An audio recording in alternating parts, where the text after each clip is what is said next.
오늘 하나님께서 주신 말씀 받겠습니다. 열왕기상 19장 1절에서 8절 말씀, 우리 천천히 함께 합독하도록 하겠습니다.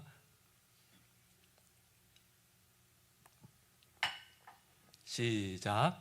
아합이 엘리야가 행한 모든 일과 그가 그의 모든 선지자를 칼로 죽였는지를 이세벨에게 말하니, 이세벨이 사실을 엘리야에게 보내어 이르되, 내가 내일 이맘때에는 반드시 내 생명을 저 사람들 중 한 사람의 생명과 같게 하리라. 그렇게 하지 아니하면 신들이 내게 벌 위에 벌을 내림이 마땅하니라 한지라.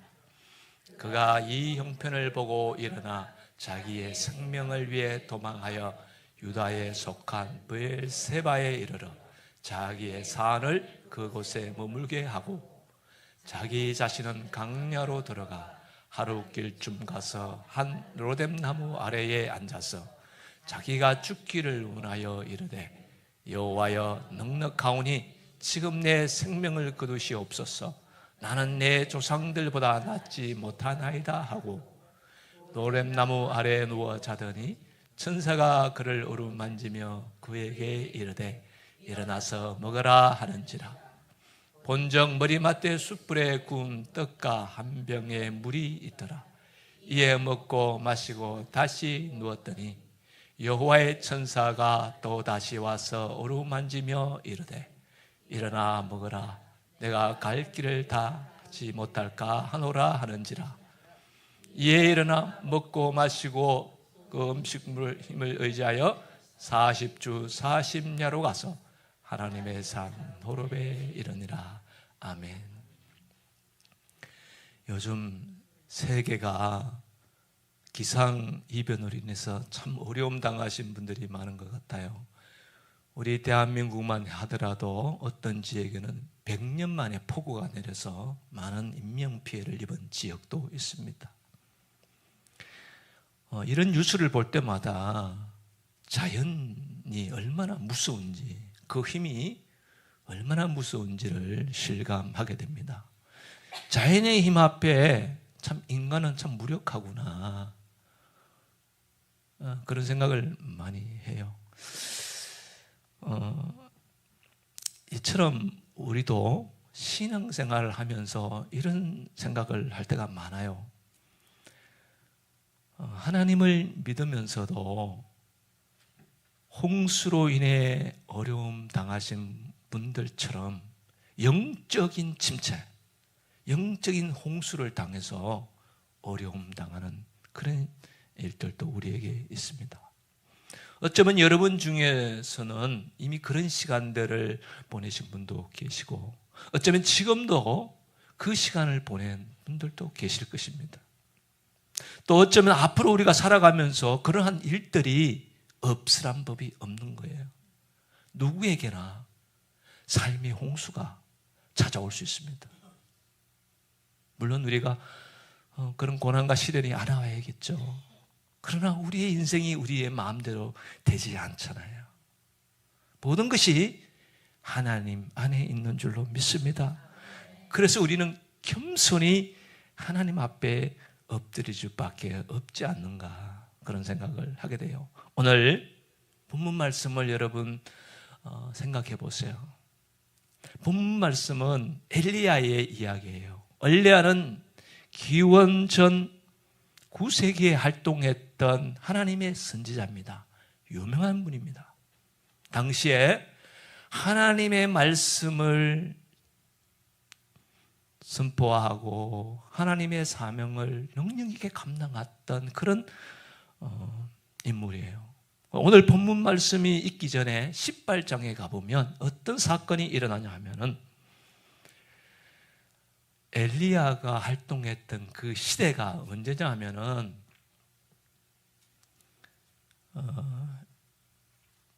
BC 9세기경, 그러니까 아합 왕, 이스라엘의 7대 왕으로 활동했던 아합 왕이 이스라엘 다스렸을 때 엘리야가 활동했거든요.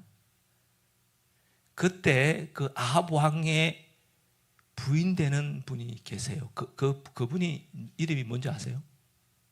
앞자는 이고 뒷자는 벨인데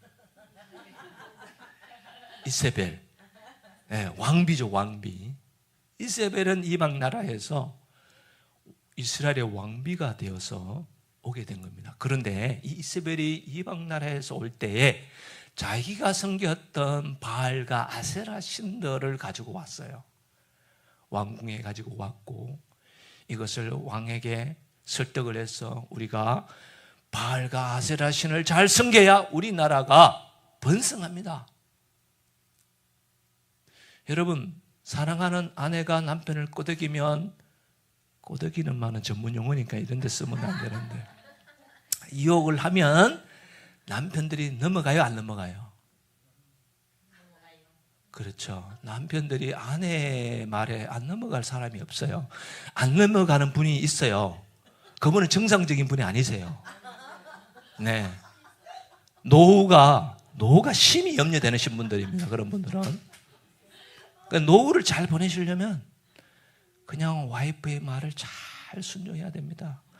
하나님 말씀 다음으로 와이프의 말씀을 순종해야 됩니다. 그러니 형제들은 아멘 하신 분 한 분도 안 계셔요. 다 우리 자매님들만 아멘 하셔요. 죄송해요. 이게 우리 많이 살아온 인생을 살아온 우리 장로님들, 원로 목사님들의 이야기예요. 저 그렇게 들었어요. 그래서 저를 그렇게 살려고 엄청 노력하고 있습니다. 쓰레기 버려 이러면 군말도 안 오거든요. 쓰레기 버리고 이거 가져와 하면 얼른 가져가고 차 대기시켜 하면 탁 대기시켜요. 예전에 저도요 경상도 사나이라서 한성질을 했거든요. 네. 똑바로 해 이렇게 했단 말이에요. 그런데 이제는 그게 아니더라고요. 어쨌든 뭔 얘기하다 여기까지 갔는데 이세벨이 이게 아방을 꼬드겨 가지고 유혹을 해가지고 아방이 넘어간 거예요. 그래서 모든 백성들 하나님께 떠나가고 바알과 아세라 신을 섬기게 만든 거예요. 온 나라가 우상을 섬기게 되는 그런 배경을 갖고 있는 거예요. 그래서 심지어 그 당시 활동했던 엘리야만 선지자가 아니라 거기에 많은 선지자들이 있었습니다. 그 선지자들이 하나님의 말씀을 받고 아방과 이세벨을 향해서 우리가 이렇게 살면 안 됩니다. 회개해야 됩니다. 우상을 섬기면 하나님의 심판을 받습니다. 백성들이여 돌이키십시오. 하나님의 말씀을 하나님께로 돌아오십시오. 그렇게 선포했어요. 그러다가 이세벨이 너무 화가 나서 부하들을 시켜서 사람을 시켜 다 잡아 죽이는 거예요. 그때 많은 선지자들이 순교를 당했습니다. 그래서 남은 선지자들은 정상적으로 활동 못하고 다 동굴로 숨어들었습니다. 몰래 숨어서 믿음의 형제들이 몰래 음식도 갖다 주고 그렇게 숨어 살았어요. 그때 환경이 그랬단 말이에요. 엘리야는 오늘날 말하면 지명수배 1호. 엘리야는 이세벨에게는 지명수배 1호입니다. 잡아 죽여야 할 가시 같은 존재였죠. 그런데 엘리야도 도망 다니다가 하나님의 감동을 받고 용기를 내서 아하방을 찾아갑니다. 어쩌면 자기 생명이 죽을지도 몰라요. 근데 아하방을 찾아가가지고 아하방에 제안을 합니다. 왕이여, 당신이 섬기는 바알과 아세라가 정말 참신인지 아니면 예전에 우리가 믿었던 하나님, 내가 지금 믿고 있는 그 하나님 참신인지 한번 우리가 알아봅시다. 그래서 그 바알 제사장 450명, 아세라 제사장 400명 해서 850명을 갈멜산에 부릅니다. 그리고 하나님 믿는 사람은 엘리야 선지자 혼자 850대 1로 싸우는 거예요. 그 조건이 뭐냐면은 번제를 버려놓고 집에 가축을 한 마리씩 잡아가지고 장작 올려놓고 거기다 돌 위에다 장작 올려놓고 점정 올려서 우리가 각자 신에게 기도해서 불이 떨어지면 그 신이 정말 신이다. 여러분 굿 해보셨죠? 여러분 옛날에 굿 안 해보셨어요? 안 해보셨구나. 저는 제가 굿은 안 하지만 저는 굿판에 가가지고 뭐 이런 것도 막 해봤어요. 옛날에는 제가 어릴 때가 압니까? 부모님 시키니까 하는 거죠. 우리 집안도 유교 집안이었으니까. 아버지가 참 많이 아프셨어요. 젊었을 때. 그러면 이제 푸닥거리 하더라고요. 무당 데려가지고 이게 징치고 뭐 우리 보고 절하라 그러고 아무것도 모르고 절도 하고 어쨌든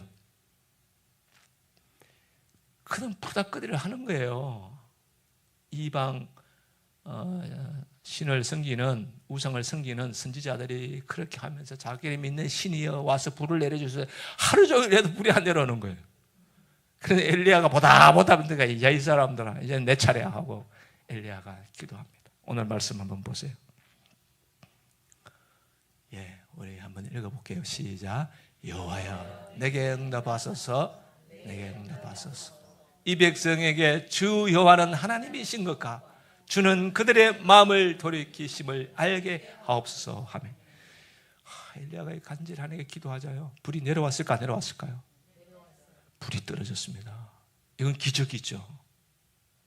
엘리야에게 능력이 있었을까 불이 떨어진 게 아니에요. 하나님은 살아계신 줄로 믿습니다. 하나님의 능력이 임한 거예요. 불이 임해서 그 모든 제단을 살랐습니다. 그래서 하나님이 이스라엘의 참신이라는 것을 증명되었어요. 그때 엘리야는 그 우상을 섬기는 선지자를 다 잡아다 죽였습니다. 자, 이 사건을 아합 왕이 다 지켜보고 있었어요. 그래서 집에 돌아가 가지고 아합 왕이 기분 좋았겠어요? 별로 기분 안 좋았죠. 자기가 밀어줬던 선지자들이 다 죽었는데 백성들이 다 잡아 죽였거든요. 기분이 너무 안 좋은 거예요. 집에 돌아가 이세벨 사랑하는 와이프에게 고자질을 다 하는 거예요. 엘리야가 갈멜산에서 기도했는데 불이 떨어졌는데, 그래 떨어져 좋다 이거야. 그런데 왜 우상을 섬기는 선지자들을 왜 다 죽였어? 450명을 죽였대 뭐 이러면서 엘리야에 대한 흠담을 한 거예요. 그러니까 이세벨이 열받아야 안 받아요? 여러분 것도 열받죠? 왜? 저도 열받겠어요. 열받아가지고 오늘 말씀 보세요. 2절 말씀 시작.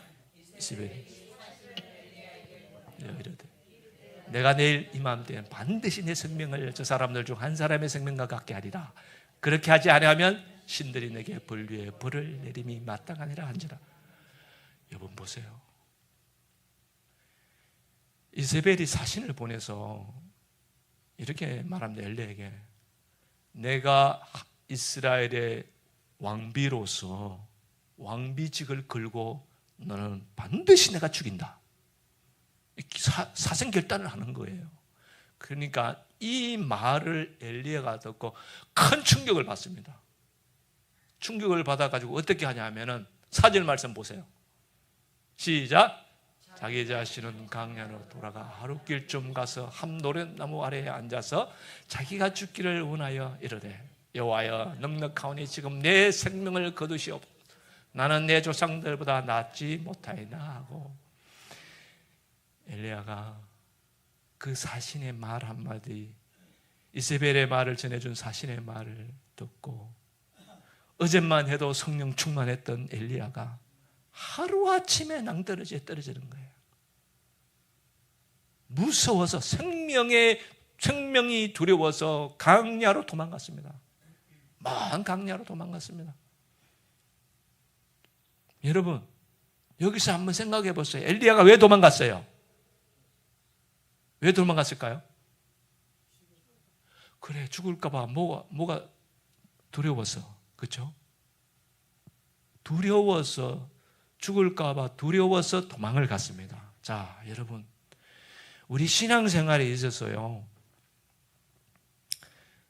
신앙생활 하다 보면 영적인 침체를 이렇게 겪을 때가 있습니다. 영적인 침체라는 것은 하나님과 멀어져서 예배를 드려도 기쁨이 없고 뭔가 만족이 없고 매일 영혼이 허한 거예요. 내 영혼이 늘 뭔가 답답하고 뭔가 채워짐이 없는 거예요. 이게 영적인 침체에 들어가면 그런 현상들이 일어납니다. 그건 누구에게나 있을 수 있어요. 우리보다 더 훌륭한 엘리야 선지자도 그렇게 느꼈는데 우리 집은 뭐 하루에도 몇 번 왔다 갔다 그러지 않아요? 그렇죠? 일주일 살면서 얼마나 여러분들도 올라갔다 내려갔다 그러세요. 자, 우리의 이렇게 삶에 영적인 침체를 주는 그 이유가 뭐냐면은 어떤 사건이나 어떤 고난을 통해서 나에게 주는 염려, 근심, 걱정들이 나를 두렵게 합니다. 내 마음에 두려움이 들어오면은 나는 그때 영적인 침체로 빠져들어가요. 하나님 나를 사랑하지 않는 것 같고, 하나님 나와 멀리 있는 것 같고, 하나님 저 하늘나라에 있고 나는 이 낮은 땅바닥에 있는 것 같고, 그런 하나님과의 많은 괴리를 느끼는 거예요. 영적인 침체가 오면 그래요. 찬양을 해도 감동이 없고. 할렐루야. 여러분들은 은혜 충만하죠? 사람은요 다 그럴 때가 있어요. 그런데 이게 나쁜 게 아닙니다. 영적인 침체를 당한 게 나쁜 게 아니에요. 누구에게나 그런 일이 있다라는 것을 우리가 아셔야 돼요. 저는 예수님을 만나고 난 후에 지난번에 얘기했잖아요. 내가 목회자가 되고 서운했다고. 근데 제가 10년을 도망 다녔잖아요. 서운은 했지만 막상 목회자가 되려니까 두려운 거예요. 내가 어떻게 성도들에게 하나님 말씀 가르치지? 강단에서 어떻게 내가 하나님 말씀을 전하지? 어떻게 성도들을 바른 길로 인도하지? 내 자신도 바른 길 가기 힘든데 어떻게 다른 사람들, 타인들을 하나님께 인도할 수 있는가? 나는 못해 신앙. 그러니까 막 염려, 근심이 쌓여서 그때 두려움이 덜컥 드는 거예요. 이거 괜히 서운했다. 하나님 이거 취소하면 안 됩니까? 좀 제발 좀 취소해 주세요. 막 그렇게 기도할 때도 있었죠. 그러다가 제가 하나님께서 저에게 좀 한번 고난을 주셨어요. 질병으로. 청년 때 20살 초에 제 친구들은 이제 대학을 가고 뭔가 자신의 꿈과 비전을 향해서 막 대학 생활하고 뭔가 멋지게 살아가는데 그때 저는 시골에 눌러 앉아서 조그만 시골에 그래서 왔다 갔다 하면서 저 건강을 챙겼거든요. 의사가 1년이 잘 치료받으면 된다 했는데 1년이 치료받았는데 안 고쳐졌어요. 1년 더 고쳐야 되는데 2년 동안을 그 젊은 시절 외로운 시간들을 보냈습니다. 참 그때는 외롭더라고요. 내가 질병이 있으니까 왜 그리 외로운지. 남들 보면 다 건강하고 웃는 모습만 봐도 저 사람 왜 저렇게 행복한가. 근데 나는 뭔가 내가 뭐가 못나서 이런가 이러면서 자책하기도 하고 절망하고 그런 고통의 시간을 보냈습니다. 근데 하나님께서 2년이라는 동안 정말 외롭게 하셨고요. 정말 고독하게 하셨어요. 정말 고독했어요. 그냥 매일 얘기할 사람도 없잖아요. 그러니까 매일 그냥 교회 마룻바닥에 가가지고 하나님께 기도했던 그런 시간들이었습니다. 하나님 나 좀 살려주세요. 왜 나에게 이런 고통을 줍니까? 그런데 하나님 기도는 금방 안 들어주시더라고요. 2년을 기다리게 해가지고 완전 나의 진을 빼고 그때 두 손 두 발 다 들게 해가지고 주님 그래요. 내가 뭘 할 수 있습니까? 이제 제가 순종하겠습니다. 그래서 제가 이제 순종의 길로 간 거예요. 여러분 영적인 침체라는 것이 누구에게나 이런 한두 번 큰 사건을 통해서 오기도 하고 또 작게도 밀려오기도 합니다. 그런데 이 엘리야의 또 위대함이 뭐냐면은 이런 영적 침체가 왔을 때 완전히 절망하고 포기하지 않았다는 거예요. 삶을 포기한 게 아니에요. 오늘 4절 말씀에 보면은 어쩌면 저 말씀을 우리가 단순하게 읽으면 엘리야가 참 믿음이 없는 사람같이 비치잖아요. 하나님 나 너무 힘들어요. 나 죽여주세요. 막 이거잖아요. 막 떼쓰는 거잖아요. 나 죽고 싶어요. 너무 힘들어요. 너무 무서워요. 뭐 그런 거거든요. 그런데 이 말씀을 곱씹어서 가만히 묵상해 보면 저는 강한 부정이 강한 긍정이라는 말이 있잖아요. 그러니까 죽고 싶다는 말은 무슨 말이에요? 그래요, 그거예요. 오늘 이 말씀 속에서 엘리야는 살고 싶은 거예요. 죽고 싶은 게 아니에요. 엄청난 자신의 어떤 생명의 위협 때문에 눌려가지고 두려움에 눌려서 완전 영적인 침대 밑바닥에 놓여 있지만 그러나 하나님 전 여기서 헤어나고 싶어요.